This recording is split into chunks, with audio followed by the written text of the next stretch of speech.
que todo su entorno o tiene un comportamiento mejor que todo su entorno. Entonces, ¿cómo se gestiona esto de forma Bueno, satisfactoria? entonces varias cosas. El planteamiento, dices, ¿tú cómo le puedes plantear, cómo le puedes hablar, cómo puedes convencer? Yo no estoy de acuerdo con la idea de fondo. Yo creo que las cosas no se implantan. Es decir, si yo quiero que mi hijo sea deportista, lo último que tengo que hacer es darle charlas magistrales sobre lo importante que es el deporte, lo bien que le viene el deporte, lo bien que me venía a mí el deporte y lo bien que le va a venir a él el deporte. No sirve para nada. Y ya si encima lo contraponemos, en vez de estar aquí tumbado jugando a la videoconsola, entonces están muertos. Porque a él le gusta eso y al otro no le gusta. Entonces, lo que tenemos que conseguir es que las personas disfruten de las cosas buenas. Es decir, si yo quiero que mi hijo salga a la calle o yo quiero que mi hijo esté más con los amigos, tengo que fomentar actividades en las cuales esté con gente. Porque entre una videoconsola y el Fortnite o lo que sea y estar con la gente en la calle, eso es atractivo. O estar jugando al fútbol. Cuando un niño engancha con un deporte, cuando una niña engancha con una actividad que le gusta, cuando una niña se apunta a clases de baile, lo que tienes que esforzarte es decirle, niña, no vayas tanto al baile, porque le flipa el baile. Entonces no se trata de decirle, tienes que ir al baile, porque es muy importante que vayas al baile, porque tú tienes que ir al baile. Aunque no te guste el baile, tienes que ir, porque es muy bueno. En vez de estar aquí, tienes que ir al baile. No, vamos a conseguir que haga algo fuera, algo que además no se va a dedicar profesionalmente, seguramente no será futbolista ni bailarina, pero cuando lo descubre, es como la lectura. Hay que decir a los niños que lean mucho, es muy importante que lean mucho, hay que hablarles mucho libros y hay que explicarles que lean mucho. No, hay que conseguir que disfruten de las cosas buenas. Hay que conseguir que disfruten de la lectura. ¿Y quién dice porque que cuando, son las cosas cuando buenas? el hijo... Bueno, yo creo que hay cosas que son evidentes. Evidentemente, además, hay cosas que serán opinables y yo puedo decir A y otro me dirá Z. Pero que leer es bueno lo tiene estudiado todo el mundo. Porque el niño que lee tiene más imaginación, más cultura, más vocabulario, más expresión oral, más capacidad de pensar, más capacidad de abstracción. O sea, es evidente. Ahora, ¿cómo consigo yo que mi hijo lea? Es que claro, tanto tiempo con la lo que tengo que conseguir es que sea la lectura atractiva. Para empezar tengo que tener en mi casa un libro. Para seguir tenemos que conseguir que lea el libro que le gusta a él. No le voy a dar el Quijote, porque es infumable. O el que sea, o el caso de... No, ni el que me gustaba a mí. ¿Qué leen hoy en día los niños? El diario de Greg, Harry Potter, el diario de Nicky, Futbolísimo. Que lea eso. Tintín. Da igual lo que lea, pero que empiece a leer. Y entonces eso es como un virus. Entonces al tío que le gusta leer, no tienes que decirle lee, porque te está diciendo, oh, qué poco tiempo tengo para leer. O a un niño que le gusta el fútbol, no tienes que decirle, ve a jugar al fútbol, está todo el día con el balón en la mano. Entonces, no se trata tanto de decir como de conseguir que la persona esté en contacto con distintas actividades. Y eso se hace. Entonces hay niños que van a esquiar, y hay niñas que van a no sé cuánto, y van al deporte, y tienen un grupo de amigas. Cuando tú vas a un cumpleaños y tú ves que tu hijo se relaciona con otro, pues descubre que estar con otro, haciendo cosas con otro, jugar al pilla-pilla, o pasar la tarde jugando al Catán o a lo que sea, que que le gusta mucho el Catán, pues es mucho más atractivo. Mucho más atractivo que una cosa que tú hagas individualmente tú solo. Porque aunque estés mucho tiempo con un juego de videoconsolas, cansa. Mientras que lo otro es atractivo. Entonces, tenemos que conseguir hacer las actividades atractivas, no imponerlas o aconsejarlas hasta la saciedad. Porque basta que uno las aconseje para que el adolescente huya como de la peste. Y con respecto a lo que decías, tú eres el único padre que... Yo no estoy de acuerdo, yo hablas con otros padres y las padres tenemos las mismas inquietudes. Entonces, ¿qué quieren los hijos? Es fácil encontrar padres con las mismas inquietudes que tú, hay que buscarlas. Entonces, ¿qué quieren los padres? Lo mismo que quieres tú, algo bueno para ellos. Entonces tú dices, mira, mi hija se vaya a estar tanto en tu casa. Ah, encantado que se vaya a mi casa, porque en mi casa no está viendo mi hija la tele. Y luego otro fin de semana me como yo a tu hija. Es decir, que esto es un win-win. Sí. Y esto es estar... Porque claro, para uno eso tiene que estar abierto, con ganas, proactivo.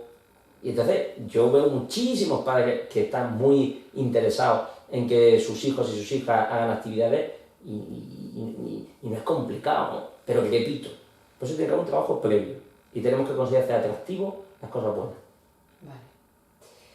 Bueno, entonces que podríamos decir que estamos ante una generación nueva de adolescentes, eso sí que lo podríamos decir, ¿no? Porque... Pero yo no soy nada pesimista, ¿eh? No, bueno, tú lo dices desde el positivismo, ¿no? Pero no es porque no lo digo solo por el positivismo, porque si yo le digo a una persona, mira, que todo en la vida es wonderful y todo es guay y tal, y no, mire usted tiene una esquizofrenia, y usted tiene una adicción a la cocaína, y usted es un maltratador. O sea, hay cosas que son graves. Sí. Y por tanto no podemos pensar que todo el monte orégano, no. La situación de los adolescentes actual es la situación de los adolescentes de la actualidad. Ni es grave, ni es perversa, ni es trágica, ni es lo peor, ni es lo mejor, ni es fantástica. Es la que es. Y si la comparamos con otra época, por ejemplo, podríamos decir que en esa época que tú decías, que he podido vivir yo también, donde unos padres más autoritarios y se fijaban unas normas y había unos límites, es buena. Para algunas cosas es buena. Pero muchísima gente, yo lo veo en consulta, de 40, 50 años, de esa quinta, tiene muchas dificultades en la expresión de las emociones, porque se le ha escuchado poco. Y han sido personas que se quejan, estamos generalizando, ¿no? De que en su época, cuando eran pequeños, cuando eran pequeñas, se les escuchaba poco, se les atendía poco, tenían sentimientos que no tenían con quién compartir. Pero es que yo siento que ahora se escucha mucho menos. Es que entonces soy yo quizás la que está desde un punto de vista erróneo. Repito, yo no creo que ahora se escuche menos. Yo creo que el problema de hoy en día es que hay una hiperatención a, si me permitís esta expresión, a tontería. Se habla menos de lo importante. De lo importante se habla poco. Pero hoy en día, un adolescente en el siglo XXI tiene muchísimas más facilidades para que su padre le escuche, sobre todo su padre, porque podemos hablar de la figura del hombre, que se ha cambiado o no ha cambiado, para que su padre le escuche a la que tenían las personas que nacieron o que son de los 70 o de los 80. Eso lo veo claramente. ¿Por qué te digo esto? Para darte un punto distinto, optimista, para no plantearnos que todo lo actual es negativo, o es peor, o vamos a peor. Vamos a peor en algunas cosas, vamos a mejor en muchas otras. Nunca jamás el ser humano ha vivido más que ahora. Nunca hemos tenido más esperanza de vida. Pero no solo esperanza de vida, es que tú ves gente de 50 años y parece que tiene 30. Es decir, hay cientos de cosas positivas. ¿Hay cosas negativas? Sí. Hay que señalarlas y hay que luchar por ellas. Pero tener una visión de que el adolescente de hoy en día está mucho peor que antes, vuelvo a lo de antes, sería decir, bueno, mucho peor que cuándo. Bueno, yo hablo de lo que yo, claro, de lo que a mí me pues, da... Yendo a tu época, que puede ser la mía, sí. Te digo que la capacidad, por ejemplo, de expresar emociones hoy en día es mucho mayor. También es verdad que hay mucho más sentimentalismo, muchísimo más, y mucha más neurosis. Porque claro, cuando no nos dado rienda suelta al sentimentalismo, está muerto. ¿Escuchamos más emociones? Sí. Me atrevería a decir demasiado. Porque uno ve la tele y todos los programas de televisión y desde Masterchef Junior a cualquier cosa es una hipertrofia de la sentimentalidad continua. ¿Y eso es malo? Es malo. Ahora, si nos vamos a un sitio de mundo cuadriculado, antiguamente había gente mucho más escrupulosa, más cuadriculada, más obsesiva, porque a la gente se le castraba continuamente. Digo esto como contrapunto, ¿no? Sí. Y para decirte también que yo no soy positivo por ser positivo, porque eso me parece ridículo. Yo intento ver que cuando juego una partida, como jugar al póker, digo, ¿qué cartas tengo? Estas son las cartas que tengo. Empezar a plantearme, si me hubiera tocado un as, si me hubieran dado un color, si me hubieran dado un trébol, no, es que esto es lo que tengo, entonces con lo que tengo, con lo que juego. Entonces, pensando así las cosas pueden mejorar. Y con mi jugada puedo conseguir algo. Los pensamientos desastrosos, pesimistas, el mundo está fatal, todo el mundo está fatal y todo va a ir a fatal, es absurdo, porque además es mentira, completamente falso. Ni estamos tan mal, ni el mundo es tan desastroso, ni la gente está tan amargada. Hay, como se suele decir, hay de todo en la línea del diseño. Vale, pero yo supongo que habrás visto, porque esto lo habrás visto, la imagen esta que se hizo viral de haciendo una comparativa un poco delante. Yo te hablo siempre, claro, desde mi perspectiva de docente, haciendo una comparativa un poco delante de y el ahora, una viñeta en la que se ve un niño entregándole las notas a su padre en el antes, y el padre muy enfadado, ¿pero qué notas son estas?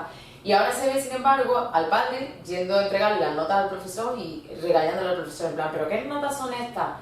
Entonces, ¿realmente tú no crees que se ha desarrollado una psicología nueva en los padres, o yo no sé cómo llamarlo, que desautoriza al docente y además va un poco en detrimento del desarrollo de la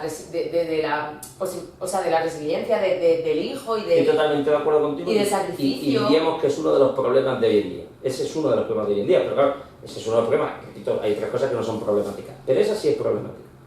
¿Qué problema hay? Pues que creo que tiene que ver con la tasa de natalidad. Teniendo muy pocos hijos, los pocos hijos que uno tenga tienen que ser perfectos. Porque para uno que tengo, o dos, pues tienen que ser la leche, tienen que ser notarios, o registradores, o tienen que ser futbolistas, o tienen que tocar el piano, porque tienen que ser la bomba. Y en cuanto aparezca alguien que me dice que no, pues es un docente.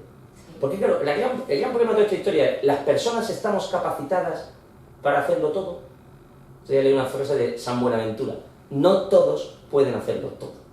Pues no, por supuesto que no, porque hay gente que tiene retraso mental, porque hay gente que es tonto con la matemática, porque hay gente que no sabe leer, porque hay gente que tiene dislexia, porque hay gente que no tiene capacidad psicomotora. Y eso además es genético. O sea, que soy así. Desde que me parieron tengo 5 dioptrías. Es decir, hay cosas que me vienen dadas. Intentar modificarlo todo y pensar que todo es modificable es no conocer a las personas. Las personas no somos así. En cuanto aparezca una profesora o un profesor que me diga, que me ponga un cero en matemática, que me ponga no sé cuánto, que me supeta tal, pues entonces yo voy a montar el pollo en el colegio, porque el pollo no tiene el colegio, que me motiva, que me acepta, que me ayuda, cuando mi hijo es fantástico. Ese planteamiento es ridículo. Es tan ridículo como decir que mi hijo es un desastre y que no vale para nada y que no. Todo en la vida son...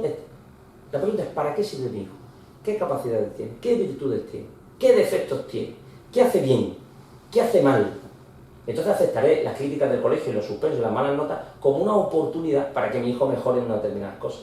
Y no le golpearé con esos resultados al colegio y les acusándole de tener la culpa de lo que a mi hijo le va mal. Y eso sí que creo que a los padres de hoy en día les cuesta mucho hacerlo. Aceptar las limitaciones de sus hijas. Es muy complicado, porque repito, uno quiere y uno piensa que si va un buen profesor, un buen colegio, un buen docente, un buen tutor, una buena chica que va por la tarde a darle clases particulares, el niño va a ser la bomba. Y eso no es así.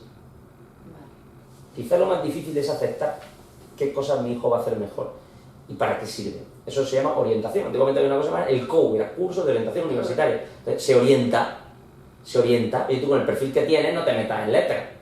Tú con el perfil que tienes no te dediques a esto. No sé, quizás a lo mejor mi opinión no es muy válida, o quizás yo me pasa lo contrario, que sobrevaloro a mis padres, pero claro, obviamente los padres, como padres que son, pues siempre sí que es verdad que quizás ensalzan tus cualidades, pero también mi padre cuántas veces habrá dicho mi hija es zoquete, no le dé un número que es zoquete. Ese equilibrio donde alaban tus calidades y te llaman zoquete o te señalan lo malo, es lo que hemos perdido hoy, claro, con una hipertrofia acerca de las virtudes y un no querer ver los defectos. Eso sí es muy propio de nuestra sociedad. Claro, nos hemos pasado de frenada con todo esto de la motivación, de que motivar y hay que señalar y hay que decir y que no sé cuándo. El otro día yo oí una charla y decía, por cada cosa mala que le diga a tu hijo le tienes que decir 3 buenas. Bueno, yo trabajo en el SAS, Servicio Andaluz de Salud, y trabajo aquí en la Universidad de Granada. No es esa la proporción por la cual yo recibo un input positivo y 3 negativos a la inversa. Es decir, que la mayoría de los pacientes no te están regalando vino. Por cierto, de vez en cuando te regalan una botella de vino y te agradece. Pero no es lo habitual. Entonces, si tú educas a una persona para recibir esa proporción, un comentario negativo, 3 positivos. Pues prepárate para hacer un desgraciado. Porque ¿dónde va a trabajar? ¿Con quién se va a casar? ¿Cómo va a soportar a su suegro? ¿Cómo va a tener una relación con la familia política? ¿Cómo va a llevarse bien con el vecino? ¿Cómo va a aceptar que gobierne el partido que a él no le gusta? Precisamente la educación debería estar más centrada en soportar las cosas negativas, porque las positivas son fáciles de soportar. Ir a un hotel de 5 estrellas y gran lujo superior spa es muy fácil. Irte a un camping en un sitio cutre con moscas, eso ya es más complicado. Lo que nos cuesta aceptar es lo malo. Y creo que educamos poco. Y vamos a la línea, comienzo de la entrevista, de tener tanta hipertrofia de cosas, precisamente debilita a las personas. O sea, que al final es un tema de carácter. Las personas de hoy en día tienen una debilidad. Tienen todo el mundo oportunidad, lo tienen todo. Tienen todos los posibles, pero tienen una debilidad. ¿Y cuál es su debilidad? No ser capaz de tolerar el mal. El mal que tienen en su interior, que lo tenemos todos. Nuestros defectos, nuestros vicios, lo que no nos gusta de nosotros. Eso la gente no lo tolera, no lo aguanta, no lo soporta. O miente y se engaña, no, yo no soy así. O se frustra y se deprime porque yo es que soy un desastre. Eso sí es propio de nuestra sociedad. Pero tarde o temprano las personas maduran y a todo el mundo le llega el tío Paco para que baje. Entonces, o lo haces por las buenas o lo haces por las malas. Y tu madre no es eterno. No te puede estar protegiendo. Claro. Hasta yo a veces le digo a los padres, bueno, y cuando vayan a la universidad también vais con él, le van a tomar apuntes, no le apriete mucho, que el niño no es muy listo. Al final, tarde o temprano, como se suele decir, al final viene el tío Paco con la que baja. Cuanto antes venga, mejor. Vale.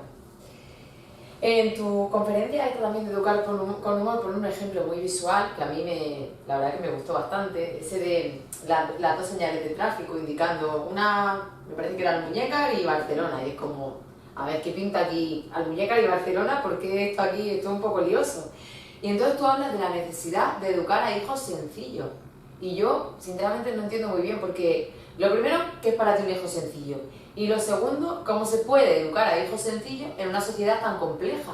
Con todas estas cosas que estamos viendo, de las que hablamos. Bueno, si definimos una persona sencilla es alguien que sabe lo que quiere y sabe cómo obtenerlo. Y no se complica la vida.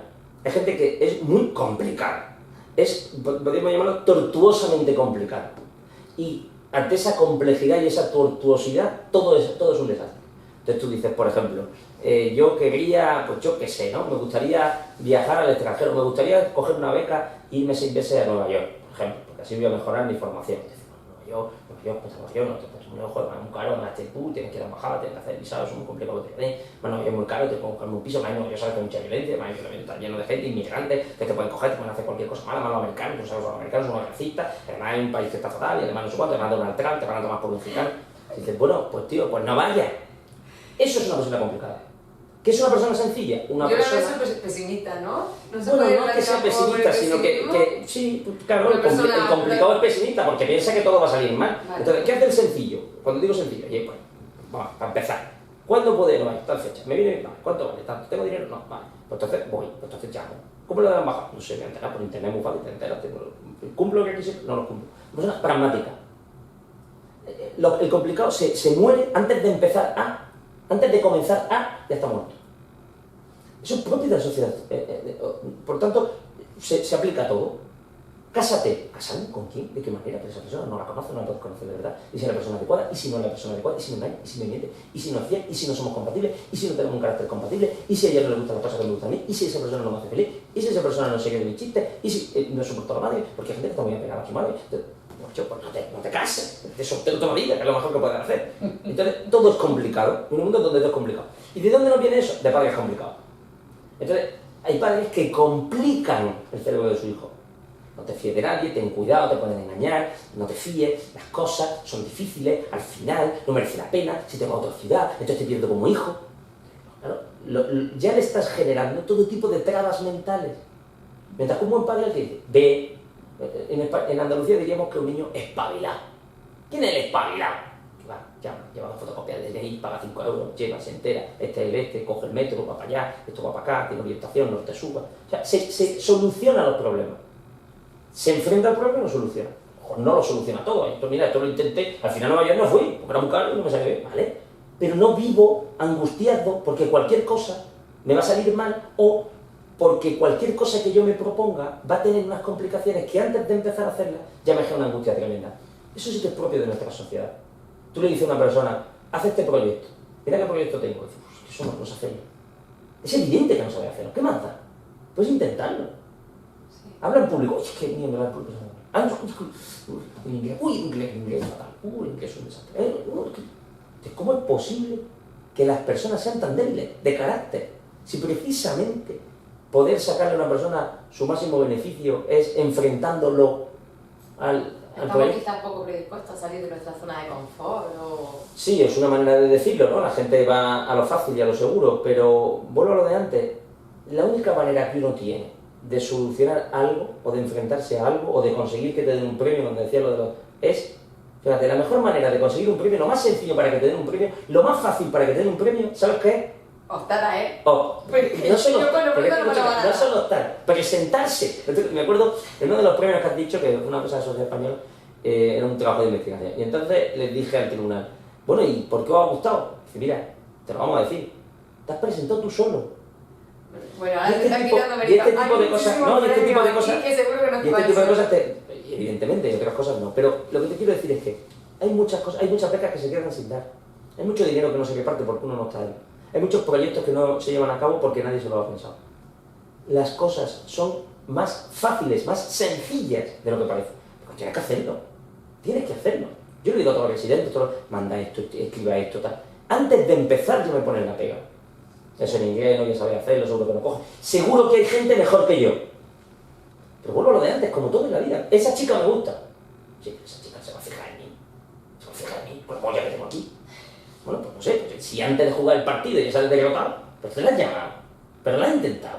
Y si además te va a decir que no, casi al 89%, ¿qué más da? Si el no ya lo tiene. Eso sí que creo que es propio de nuestra sociedad. No enfrentarse o no optar a las cosas. Y luego puede ser que no salgan. Da igual, ¿qué más da que no salga? Si el no ya lo tenías de antes. Bueno, el que tiene un poco de... Yo, por ejemplo, soy una persona orgullosa y yo qué sé, pues...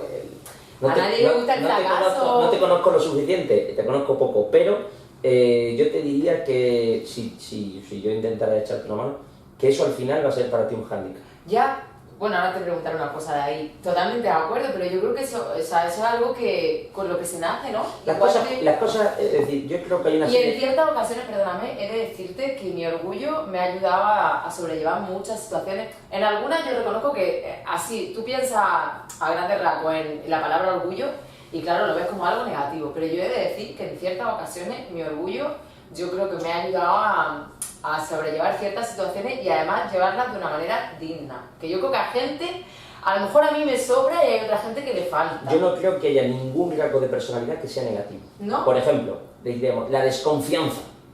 Ser desconfiado es malo, ¿no? La mayoría de la gente diría eso. Sí. O por ejemplo, la introversión.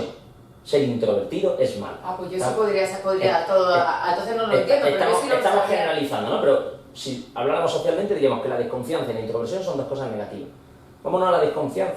Ser desconfiado es buenísimo, para millones de cosas. O sea, tú vas andando por la calle, parece un tío a las 4 de la mañana, ya te llevo yo en el coche. Ah, no te me subo yo contigo en el coche ni muerto. Oye, te llamo de Vodafone, que es una oferta muy buena que va a pagar la mitad. Claro, me llaman a las 5 de la tarde, segurísimo. Oye, que sí, que voy a pasar contigo el resto del día. Por cierto, me voy con mi amigo toda la semana a Ibiza, pero no voy a hacer nada malo. Me dice, hombre, no me fastidies. Entonces, claro, y la introversión es buenísima. El extrovertido, yo que soy muy extrovertido, es cansinísimo. Porque cuenta siempre lo mismo. Pero el introvertido es aburridísimo. Todo tiene una doble lectura. Claro, ¿qué hace el introvertido? ¿De dónde sale el introvertido? El introvertido es más reflexivo, puede ser más inteligente, le puede dar más cuenta a las cosas, puede plantearse modos de hacer distintos y tiene una vida rica interior. Porque las cosas, antes de decirlas, las ha pensado. El introvertido piensa poco y suelta y dispara con una metralladora. Entonces, hay veces que dice, una tontería que han hecho este, porque no para de hablar. ¿Qué quiere decir con todo esto? Que hablamos del orgullo. Ser un orgulloso es malo. Malo para algunas cosas, para otras cosas es fantástico. Uno tiene que tener un cierto orgullo acerca de quién es y de lo que puede hacer. Si uno no es orgulloso es difícil. Si uno no es orgulloso es difícil que un premio. Que diga, bueno, el premio precisamente lo que hace es señalar algo que, en lo cual uno ha sido competitivo.